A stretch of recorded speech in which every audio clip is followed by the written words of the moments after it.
Salutare și bine v-am găsit la un nou video pe canal, un video în care o să ne uităm la câteva clipuri mai vechi și o să facem un fel de remake, dacă pot să-l numesc așa. Pe mine microfonul ăsta cu MTB-ul m-a prins cam acum 2 ani, cam de atunci am început să caut eu mai multe informații.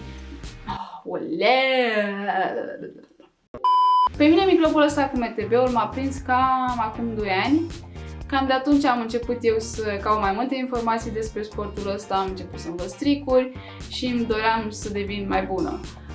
Așa că am vrut să monitorizez progresul și am început să mă filmez și practic mi-am documentat procesul ăsta de învățare. Așa că astăzi o să ne uităm la 4 tricuri pe care le-am învățat și o să ne uităm cum reușeam să le dau atunci și cum reușesc să le dau acum, probabil la fel de prost. Așa că o să facem o mică comparație să vedem cât de mult am evoluat. Primul trick cu care o să încep o să fie endo, pentru că este și tricul meu favorit din toate cele 4 pe care le-am enumerat mai devreme. Știu să-l dau cel mai bine și sunt cel mai constantă cu el, în sensul că dacă îl dau de 10 ori, 9 din 10 încercări o să fie bune. Bine, este și tricul pe care l-am exersat cel mai mult și cel mai mult, în sensul că de fiecare dată când ies afară cu bicicleta, dau un mic endo. În loc să mă opresc și eu normal ca omul cu 2 frâne, nu, eu dau endo și mă opresc. Și așa am învățat să-l dau destul de bine. Este chiar primul trick pe care l-am învățat pe bicicletă ca și începătoare. Așa că dacă sunteți și voi începători și vreți să învățați primul trick, puteți să începeți cu endo. Plus că este fain că după ce înveți să-l dai bine, poți să-i adaugi diferite variații, de exemplu endo 180, stoppie, endo drop. Așa că hai să vă arăt cum pot să-l dau eu acum.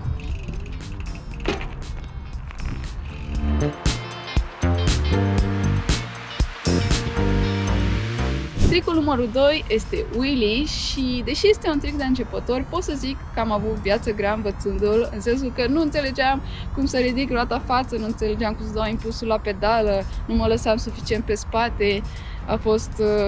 A fost destul de greu și încă mai trebuie să-l exersez, nu sunt constantă deloc cu el, dar am învățat să merg pe distanțe mai lungi. Atunci am reușit să dau cam 2 sau 3 pedale în wheelie și cam până acolo s-a putut. Dar acum am mai exersat, am început să folosesc frâna spate, mă las mai mult pe spate, deși încă mi-e frică să-mi cad, dar e mai bine. Și da, încă mai am de exersat să devin cât mai constantă cu el. De exemplu, încă visez la momentul în care o să plec în wheelie de acasă, o să mă duc până la magazin și o să mă întorc tot în wheelie, dar mai e care lungă până atunci. Dar hai să vă arăt progresul meu de până acum. Când învățați wheelie, e bine să aveți niște puncte de reper, pentru că așa vă vedeți cel mai bine progresul. Cele mai bune sunt liniile astea albe, care delimitează spațiile de parcare. Iar pentru mine astăzi, obiectivul va fi să pornesc de la linia asta și să rămân în wheelie până la linia asta, adică până la a 3-a linie. Hai să vedem ce iese.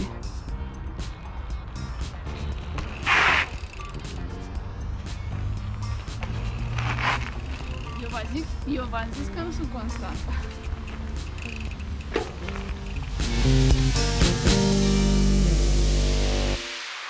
Yay, mi-am atins obiectivul pe ziua de azi, așa că hai să trecem la următorul trick.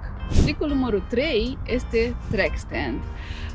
Trickul ăsta, sau în fine skill-ul, pentru că nu știu dacă pot să-l numesc neapărat trick, l-am învățat prima dată în perioada lockdown-ului, când nu aveam voie să ieșim din case, dar în fine eu ieșeam așa puțin cu bicicleta în fața blocului, că trebuia să mișc, trebuia să fac mișcare și atunci m-am decis să învăț track stand, pentru că era un trick care nu necesita foarte mult spațiu și puteam să-l învăț într-un loc mic, într-un spațiu mic, așa că am zis să-l încerc. Iar provocarea de atunci a fost să stau 1 minut în track stand, lucru pe care l-am reușit după mai multe încercări eșuate, dar problema a fost că m-am mișcat foarte mult cu bicicleta.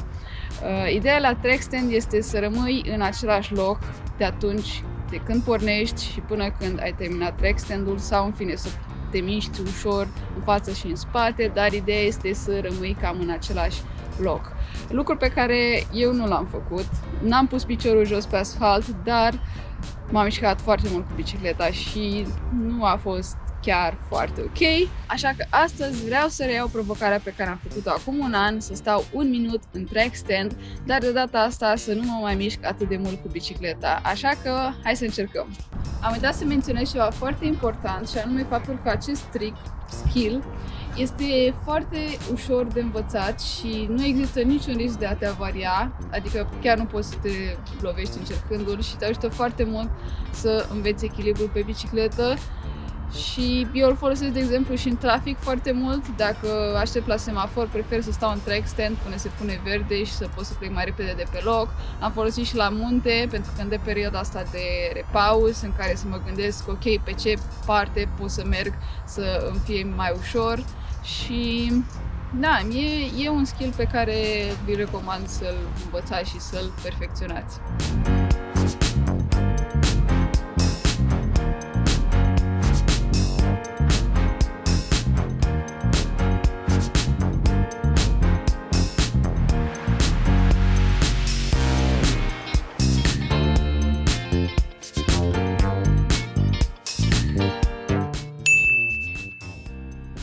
A fost mult mai bine și am reușit chiar să stau mai mult de 1 minut. Asta după vreo 2 încercări eșuate, ceea ce este mult mai bine ca acum 2 ani. Da, hai să trecem la următorul trick și la ultimul de altfel. Trickul numărul 4 este cel mai important și cel mai folositor trick pe care poți să-l înveți pe bicicletă și anume bunny hop. Dar care, din punctul meu de vedere, este cel mai greu trick pe care trebuie să-l înveți ca și un începător, pentru că nu este suficient doar să-l dai. Poți să-l dai și să-l dai prost, să ai tehnica proastă, iar asta o să-ți creeze foarte mari probleme pe viitor dacă nu-l înveți cum trebuie de la început. Dar odată ce îl înveți, te ajută extraordinar de mult, îți deschide o linie de orizonturi foarte mare, poți să dai multe tricuri apoi, să creezi linii noi de dat și este foarte folositor. Eu încă mă chinui la bunny hop, încă mă chinui la tehnică. Nu pot să zic că am progresat foarte, foarte mult de atunci când l-am învățat, pentru că, sincer să fiu, nici nu-l exersez atât de mult pe cât aș vrea. Dacă ridic roata față și roata spate separat, mi iese fără nicio problemă, le ridic foarte bine pe amândouă, dar separat. Dar atunci când trebuie să dau un bunny hop și trebuie să ridic și roata față și roata spate aproape în același timp, atunci intervine o mare problemă. Pentru că ori nu ridic roata față cum trebuie, trag ghidonul spre mine și nu e bine să fac asta, sau nu reușesc să trag roata spate după mine. Am momente când îl dau bine, am momente când nu îl dau bine și nu sunt deloc constantă, trebuie să mai lucrez la asta și să lucrez la tehnică. Dar hai să vă arăt cum am progresat până acum. Ca și obstacol o să folosesc tot o creangă puțin mai groasă decât cea pe care am folosit-o în videoul de acum un an, pentru că asta e tot ce găsesc pe aici prin parc. Și hai să dăm cu bunny hop.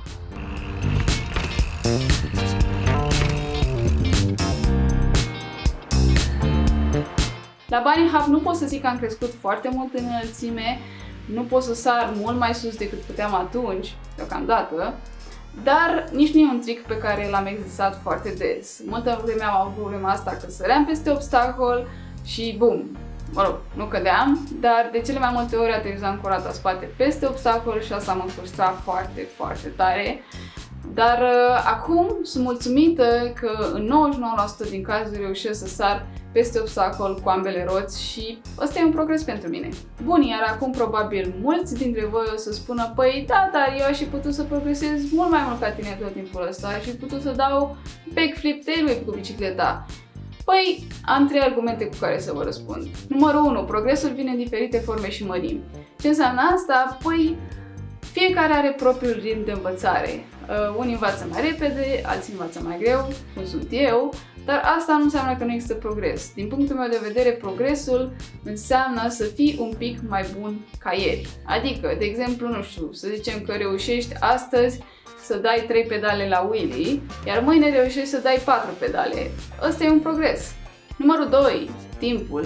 Timpul a devenit destul de greu de gestionat pentru mulți dintre noi, pentru că odată ce ești adult, ai responsabilități, job, etc. și e aproape imposibil să-ți aloci 100% din timpul tău pentru antrenament. Așa că e important să poți să-ți aloci măcar o parte din timpul tău pentru asta. De exemplu, eu reușesc cam o oră, 2 ore să mi-l aloc pentru antrenament zilnic sau aproape zilnic, timp în care ori învăț ceva nou, ori lucrez la anumite greșeli și pur și simplu e un timp care mă face fericită și care mă relaxează, pentru că până la urmă cel mai important este ca timpul ăsta să te facă să te simți bine. Numărul 3. Cel mai important progres este pur și simplu exercițiul. Cel mai important este să continui să te antrenezi și să exersezi.